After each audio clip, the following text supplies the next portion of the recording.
Clôture dans le rouge ce soir pour le CAC 40. L'indice parisien perd 2,02% à 5 399 points.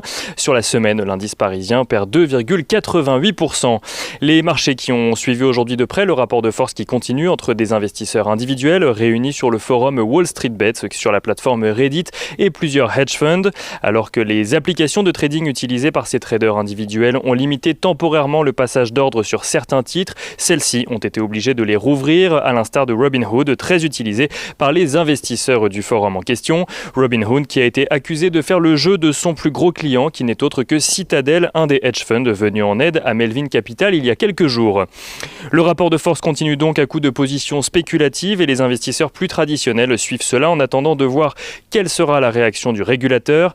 À la suite de la flambée récente de GameStop qui a conduit Melvin Capital à faire renflouer ses caisses de près de 3 milliards de dollars, puis des flambées qui se sont propagées à d'autres titres parmi les plus shortés à Wall Street mais aussi sur les autres places de marché mondial. La Securities and Exchange Commission a annoncé surveiller et évaluer de près l'extrême volatilité du prix de certaines actions afin de protéger les petits investisseurs. Celle-ci va donc tenter de déterminer si ces faits inédits constituent ou non une manipulation de cours, mais elle va également se pencher sur le cas des applications de trading et vérifier si elles ont limité de manière injuste la capacité des petits porteurs à investir dans certaines valeurs. En Europe, Unibail Rodamco Westfield ou encore Klépierre, qui ont connu de fortes hausses il y a 2 jours, aidés par le phénomène, affichent un léger recul ce soir, tandis que Nokia, également cité dans les listes des valeurs les plus shortées, s'apprécie aujourd'hui mais affiche une hausse qui reste proportionnée. À Wall Street, en revanche, les titres GameStop ou AMC continuent leur progression après avoir accusé un repli dans la nuit lors de l'interruption temporaire d'ordre sur certaines plateformes.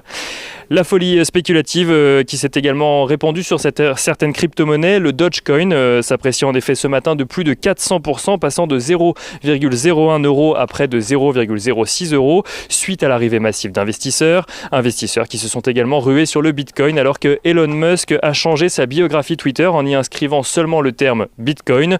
Elon Musk dont on rappelle qu'il est très actif sur le réseau social dans cette croisade contre les hedge funds qui se sont si souvent attaqués à Tesla.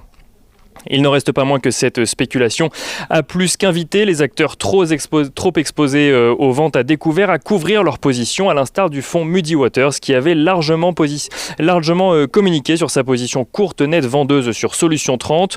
Une spéculation qui relaye d'ailleurs au second plan les autres actualités du jour sur les marchés et notamment le bras de fer entre l'Union européenne et AstraZeneca sur le nombre de doses livrées par le laboratoire pharmaceutique. Après un appel d'Ursula von der Leyen incitant AstraZeneca à honorer ses commandes, la Commission européenne a rendu public le contrat entre les deux parties afin de faire pression sur le groupe. Côté statistique, les investisseurs ont pu prendre connaissance aujourd'hui du recul du PIB de 1,3% sur le dernier trimestre 2020 en France. Un recul légèrement moins fort que le consensus, mais qui porte tout de même le recul du PIB sur l'année 2020 à 8,3% à cause notamment des mesures de restriction.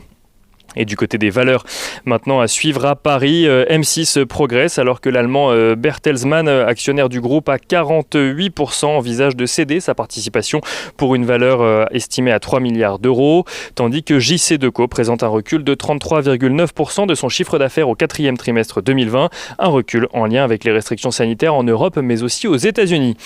Et on finit avec l'agenda de la journée de lundi. Lundi, les investisseurs pourront prendre connaissance des indices PMI du secteur manufacturier pour le mois de janvier en Europe. Côté entreprise, ces mêmes investisseurs découvriront le chiffre d'affaires du premier semestre de Bonduelle avant de découvrir un petit peu plus tard dans la semaine les publications de 5 entreprises du CAC 40.